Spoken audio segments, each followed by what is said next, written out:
Mesdames et messieurs, bonjour. Je suis tout à fait ravi de vous retrouver dans cette nouvelle édition dans votre émission hebdomadaire Indice, votre fenêtre sur le monde de l'économie égyptienne, sur le monde des chiffres de l'économie égyptienne. Aujourd'hui, nous allons vous proposer quelques indices, quelques nouveaux indices en ce qui concerne la performance de l'économie égyptienne. Justement, durant les derniers jours, il y avait des rapports publiés de la part de quelques institutions, que ce soit national ou international, en ce qui concerne l'évolution de l'économie égyptienne pendant les crises du coronavirus et les autres crises comme les crises d'inflation, les crises de manque, ou les crises de la sécurité alimentaire qui frappent le monde entier. Justement, pour arriver à avoir plus d'éclaircissements, j'ai enfin le plaisir d'avoir avec nous, à partir de France, ou depuis de France, M. Jean Messeha, notre grand analyste politique économique. M. Jean Messeha, vous êtes toujours le bienvenu sur l'INTV International. Merci beaucoup, merci pour votre invitation.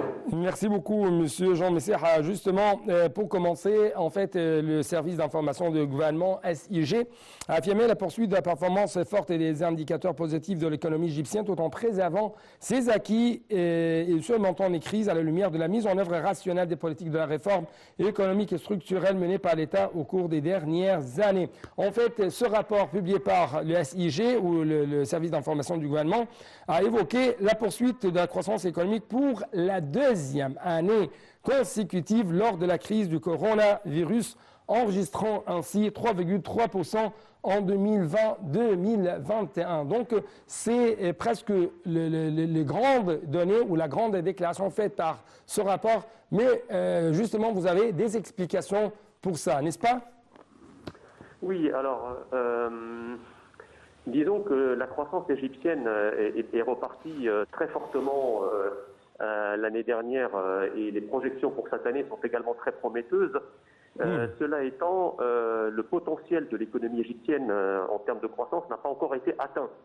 Je pense qu'il y a un redémarrage, un peu comme le reste du monde d'ailleurs, mais peut-être plus fortement en Égypte, de l'activité économique consécutivement à la crise du Covid, qui, comme vous le savez, avait fortement impacté l'activité commerciale, l'activité d'échange, etc.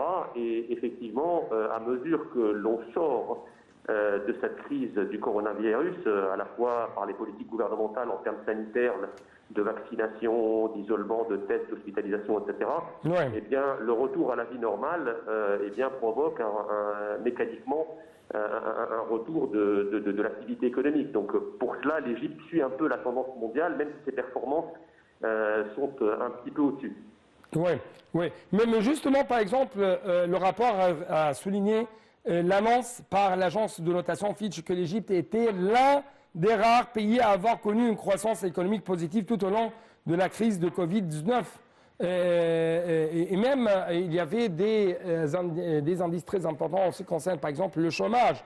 Le rapport a indiqué que des niveaux bas ont été atteints pour la deuxième année consécutive pendant la crise du coronavirus, marquant ainsi 7,5% au troisième trimestre 2021 contre 7,3% au même trimestre de 2020. Donc, ce sont des indices très importants, mais toujours nous attendons votre analyse, votre commentaire.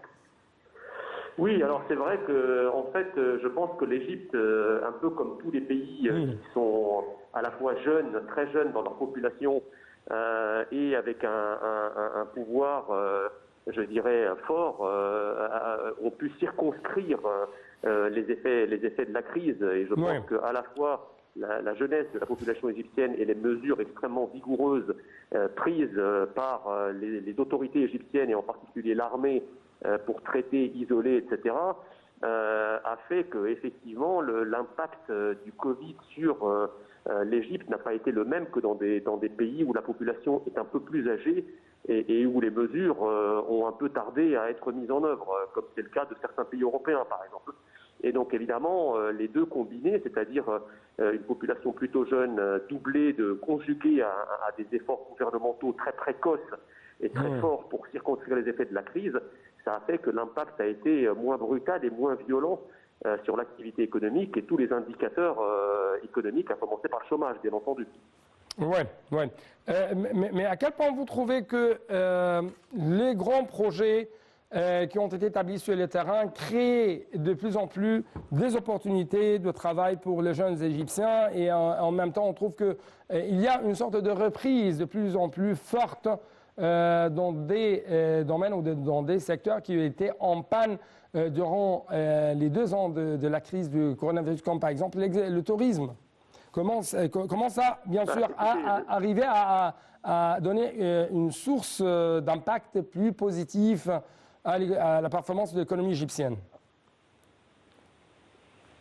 Écoutez, c'est très simple. C'est-à-dire qu'effectivement, dans des économies où il y avait un besoin et un manque d'infrastructures, de grands projets, évidemment, la mise en œuvre de grands investissements publics constitue non seulement un véritable appel d'air, mais constitue également un puissant moteur pour l'activité économique dans son ensemble. Je veux dire, la science économique a démontré depuis longtemps, dans diverses théories, notamment la théorie de la croissance endogène, que l'investissement public a un effet accélérateur et un effet dynamique sur l'investissement privé. Ouais. Parce que c'était un mécanisme très simple à comprendre. Quand, par exemple, vous n'avez pas de route, ou vous n'avez pas d'éclairage public, ou vous n'avez pas d'infrastructure portuaire, il est difficile pour le capitalisme privé, les investisseurs privés, eh bien, de créer des activités.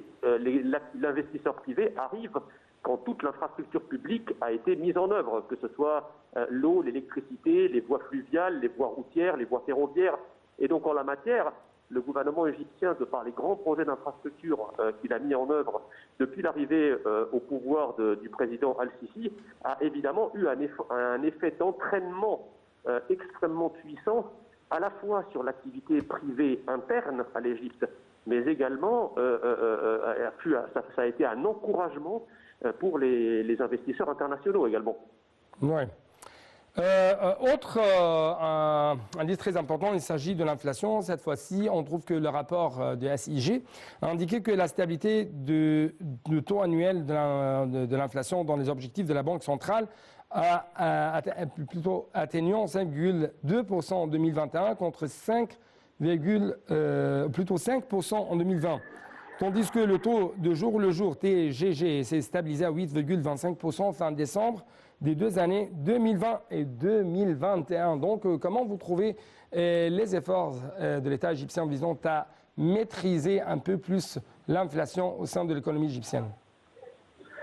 Écoutez, il est clair que le taux d'intérêt est une variable fondamentale, cardinale pour l'activité économique. Et c'est vrai que pendant des années, le taux d'intérêt élevé est une bonne nouvelle pour les épargnants qui pouvaient retirer effectivement de substantiels intérêts mensuels ou trimestriels, mais c'était une mauvaise nouvelle pour l'économie, puisque vous savez que si le taux d'intérêt permet d'attirer l'épargne, eh bien, il décourage également les investisseurs. C'est pas pareil de vous endetter pour investir avec un taux d'intérêt à 5% et de vous endetter pour investir quand le taux d'intérêt avoisine les 20%. Donc, les entrepreneurs, de manière économique, comparent toujours le taux d'intérêt en vigueur au taux de rentabilité de leur projet. Et donc, ils n'investissent que si le taux de rentabilité est supérieur au taux d'intérêt. Donc, évidemment, plus le taux d'intérêt va être faible, plus les projets susceptibles d'être rentables et donc d'être concrétisés vont augmenter. Donc, la baisse des taux d'intérêt est une bonne nouvelle. Maintenant, c'est aussi un changement de modèle. C'est-à-dire que pendant des années, l'Égypte a été, enfin en tout cas, l'économie égyptienne était une économie de rente. C'est-à-dire vous aviez toute une partie de la population égyptienne qui avait fait des économies parce que ils venaient des pays du Golfe où ils avaient économisé un capital et donc vivaient en quelque sorte sur les intérêts de ce capital. Donc là, on est en train de changer de modèle, on est en train de passer d'une économie de rente à une économie du travail, à une économie de l'emploi, à une économie de l'investissement. Et c'est une excellente nouvelle parce que autant les pays du Golfe qui ont des matières premières comme le pétrole, comme le gaz, peuvent se permettre d'être des économies de rente, par définition, l'Égypte n'a pas de rente naturelle permettant à la population de vivre sans travailler. Donc les taux d'intérêt étaient perçus comme une espèce de rente pétrolière par un certain nombre de ménages égyptiens. Et donc le fait que le taux d'intérêt égyptien diminue c'est une excellente nouvelle pour l'activité économique. Ça va encourager les jeunes entrepreneurs, les jeunes investisseurs à se lancer dans des projets, puisque moins l'argent à la banque rapporte, et plus les opportunités d'investir dans des projets qui rapportent plus que le taux d'intérêt servi par la banque ont la chance d'arriver. Oui. Mais justement, à la lumière de ce qui se passe actuellement dans la région du Golfe, la région des pays du Golfe, vous savez qu'il y a toujours une sorte d'instabilité au niveau de la sécurité à cause des attaques lancées par les Houthis. À quel point vous trouvez que ça va changer un peu plus la situation pour l'Égypte, c'est-à-dire cette stabilité dont jouit actuellement l'Égypte représente de plus en plus un atout très attractif aux yeux des investisseurs internationaux. Et justement, même à la lumière des réformes structurelles et des réformes visant à restructurer l'environnement des investissements au sein de l'Égypte afin d'attirer encore une fois de plus en plus les investisseurs, que ce soit locaux ou internationaux. Vous savez, les investisseurs internationaux, ils sont attirés par deux choses. Évidemment, la rentabilité de leur investissement, mais aussi leur capacité à rapatrier leurs profits, ou en tout cas à utiliser leurs profits, les profits générés par les investissements localement. Et vous avez en troisième risque le risque lié à la devise, au taux de change. Et donc, effectivement, un pays qui est stable sur le plan de la sécurité juridique, sur le plan de la sécurité économique, sur le plan de la sécurité tout court, un pays qui est, comme les anglo-saxons l'appellent, business friendly, ça veut dire un pays qui est capable, effectivement, de créer un terreau fertile pour les investisseurs en les sécurisant, en leur permettant non seulement de gagner de l'argent, mais de faire ce qu'ils veulent de leur argent une fois qu'il est gagné. À partir du moment où vous avez aussi une politique monétaire, une politique budgétaire qui sécurise la problématique du taux de change, et en ce sens, le taux d'intérêt dont on a parlé il y a une minute et contribue dans ce sens, eh bien, il n'y a aucune raison que les investisseurs internationaux ne viennent pas profiter des opportunités d'une économie dont le potentiel reste très élevé comme l'économie égyptienne. Oui. Donc, M. Jean Messeha, je dois vous remercier infiniment pour votre temps, pour votre éclaircissement. Je vous en prie. Merci beaucoup. Merci à vous. Merci à vous, M.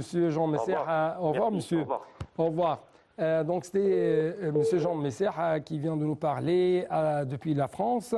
Et bien sûr, il y avait des éclaircissements très profonds de sa part en ce qui concerne la performance de l'économie égyptienne. Justement, dans les prochaines minutes, nous attendons une autre intervention depuis, encore une fois, la France, mais de la part d'un autre analyste. Il s'agit de monsieur au docteur Imam Khalil, économiste, spécialisé même dans le domaine de la planification et du développement durable.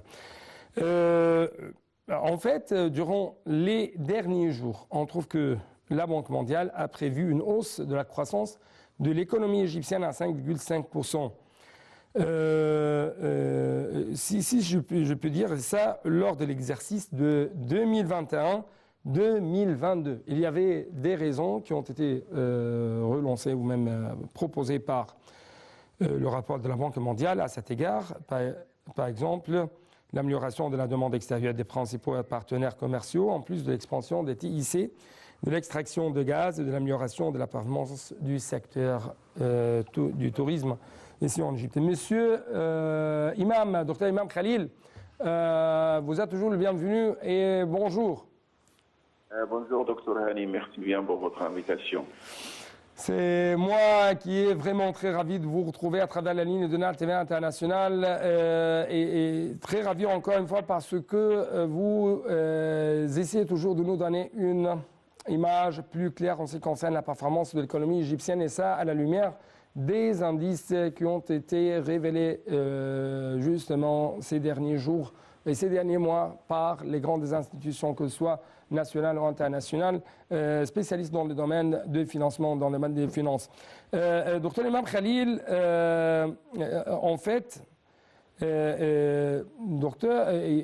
si je peux dire, l'État égyptien a souligné récemment que le rapport de la Banque mondiale a fait une prévision en ce qui concerne l'économie égyptienne. Mais justement, sur le terrain, l'économie égyptienne a réalisé une prévision plus que prévue au cours de l'exercice 2020-2021. D'autre part, on trouve que Fitch, par exemple, a dit que l'économie égyptienne, c'était l'une des rares économies qui ont réalisé une grande croissance économique, même au cours du coronavirus, au cours de d'autres crises qui frappent le monde entier. Donc, j'aimerais bien écouter votre commentaire en ce qui concerne ça. En fait, en ce qui concerne le rapport de Banque mondiale, bien sûr, ça vient dans les faveurs de l'économie égyptienne, car la performance de notre économie est remarquable, pas uniquement dans le continent africain, mais dans le monde entier. Ouais. L'Égypte représente un des rares pays qui fait de croissance économique plus de 3% annuellement, par rapport à tous les problèmes sanitaires et toute l'épidémie de coronavirus maintenant. Il n'y a que peut-être l'Égypte et la Chine et peut-être deux autres rares pays qui réalisent cette réussite économique. Je répète que l'expérience économique égyptienne actuellement fait espérer beaucoup de pays pour essayer d'imiter qu'est-ce qu'on fait en Égypte en termes économiques, politiques et sociaux pour garder notre croissance économique positive et au-dessus de 3%. Le rapport de la Banque mondiale prévoit peut-être que cette année 2021-2022, on peut même réaliser 5% de croissance économique et ça, ce sera remarquable encore une fois pour la réussite de notre plan économique et notre plan social et aussi politique. Voilà. Oui, en fait, en ce qui concerne nos plans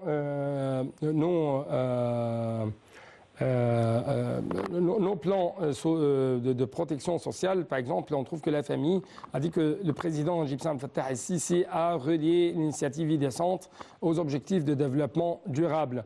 Donc, comment vous trouvez l'importance de cette relation que l'Égypte essaye, ou l'État égyptien essaye d'effectuer sur le terrain afin de relier tous les domaines pour, par exemple, arriver à rassurer une vie décente. Donc, il faut arriver à avoir une bonne assurance en ce qui concerne les opportunités de travail, un changement dans la qualité de vie, et ainsi de suite.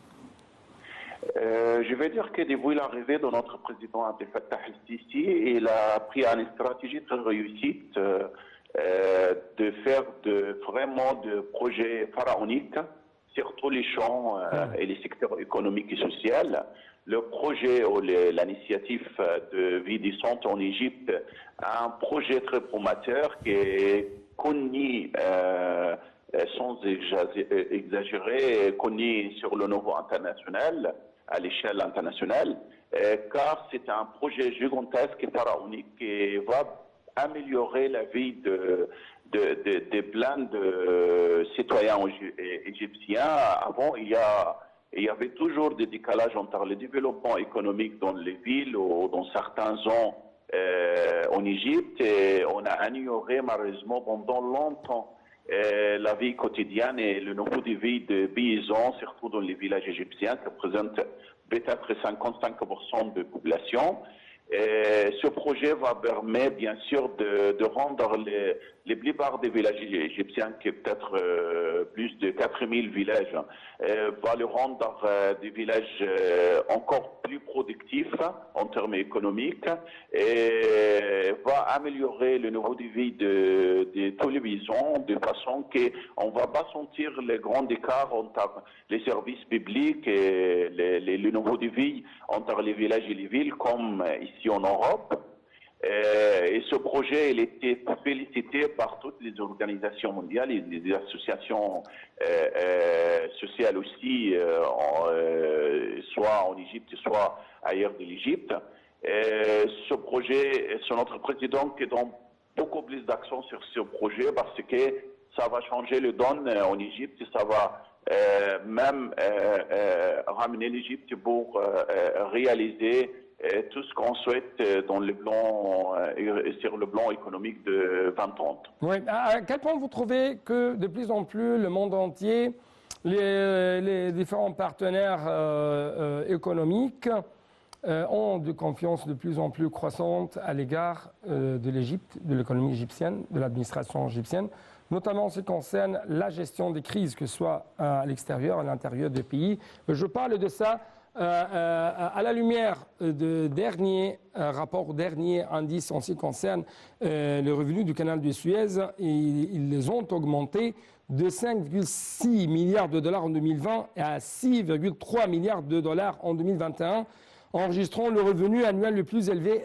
jamais réalisé par le canal de Suez, et ce malgré les crises de coronavirus et les autres crises, par exemple de navires de Ever Given.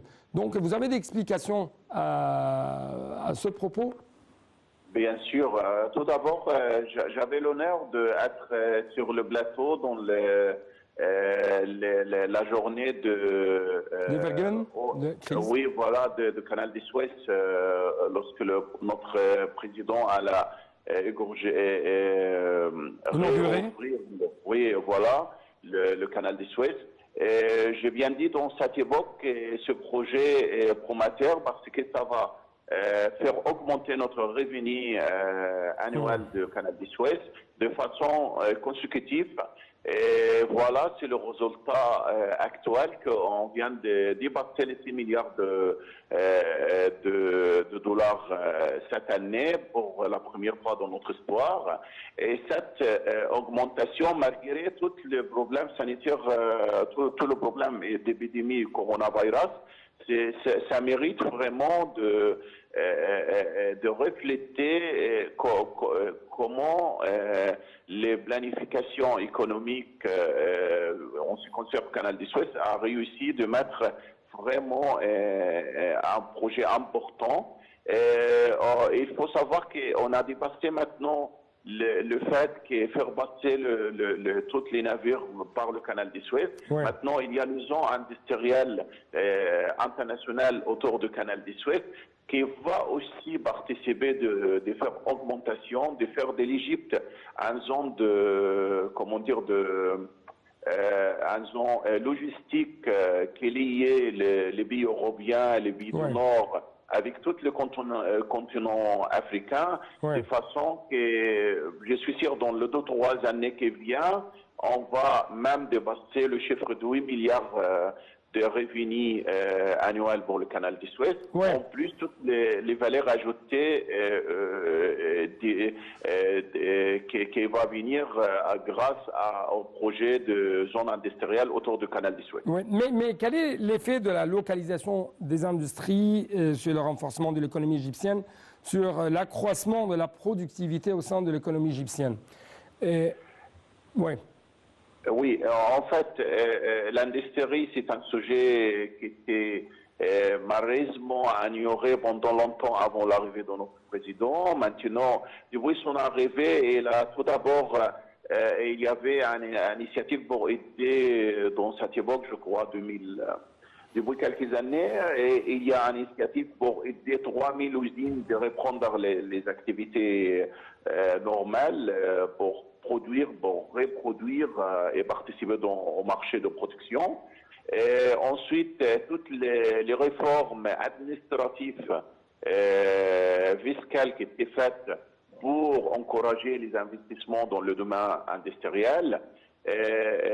L'industrie, ils ont beaucoup de valeur ajoutée pour le produit. Maintenant, on travaille sur notre matière première pour lui donner de valeur ajoutée, de façon que l'industrie participe beaucoup mieux qu'avant dans notre économie. La production est bien augmentée en parallèle avec l'augmentation de productivité de certains secteurs économiques en Égypte. Et tout ça, ça avait donné beaucoup plus d'avantages pour notre exportation. On remarque maintenant qu'on a beaucoup plus d'exportations hors de produits pétrolière. Et en plus de tout ça, il y a ce qu'on appelle l'attractivité de notre économie par rapport aux indices favorables, économiques favorables.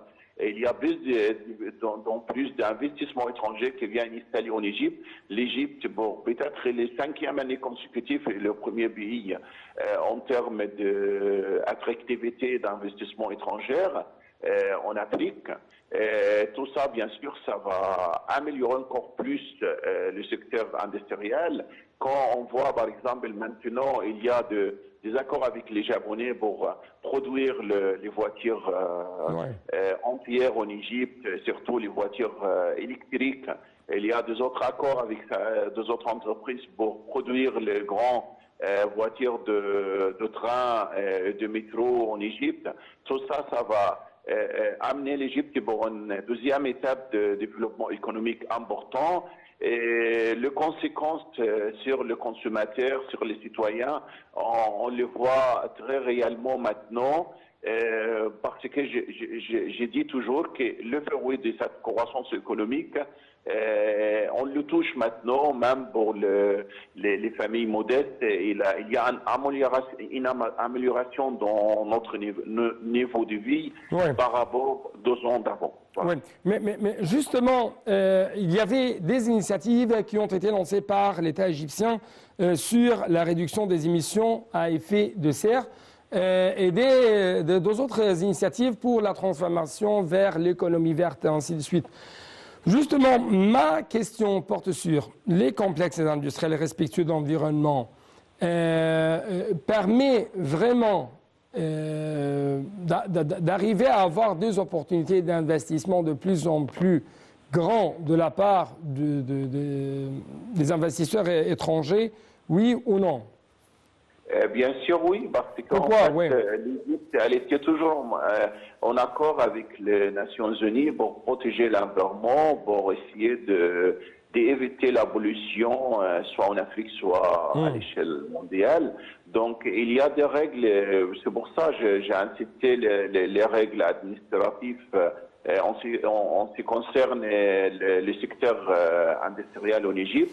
Ce règle qui permet d'améliorer l'environnement, pour protéger notre environnement en Égypte, des signes qu'on a toujours en coopération avec l'organisation nationale, soit du commerce, soit les autres nationales de santé, pardon, et les autres organisations qui s'occupent de l'environnement. On va à bientôt, je crois, à Sharm el-Sheikh, avoir une grande conférence qui concerne les climats, qui va être organisée par l'Égypte. Et ça, c'est une grande, pour moi, événement qui va aussi présenter comment on peut amener ce concept pour la plupart des pays au monde. Donc, bien sûr, ça participe positivement dans notre investissement et à travers les investissements. J'ai une autre question. Aucune diminution de surface cultivée en blé au cours de l'année actuelle sur le terrain égyptien. Comment vous trouvez la manière avec laquelle l'Égypte gère la question de la sécurité alimentaire, mais aussi comment vous trouvez cette impulsion dans le domaine, cette impulsion bien sûr réalisée dans le domaine des exportations égyptiennes durant l'année écoulée? Je vais commencer par l'exportation égyptienne de produits agricoles qui a augmenté cette année de façon remarquable, qui montre qu'il y a beaucoup plus de production dans ce secteur par rapport aux années avant et des qualités aussi, parce que vu les normes au marché européen et même dans tous les marchés maintenant, les normes sanitaires. Donc l'Égypte, il utilise de plus en plus de façon propre pour faire l'agriculture chez nous.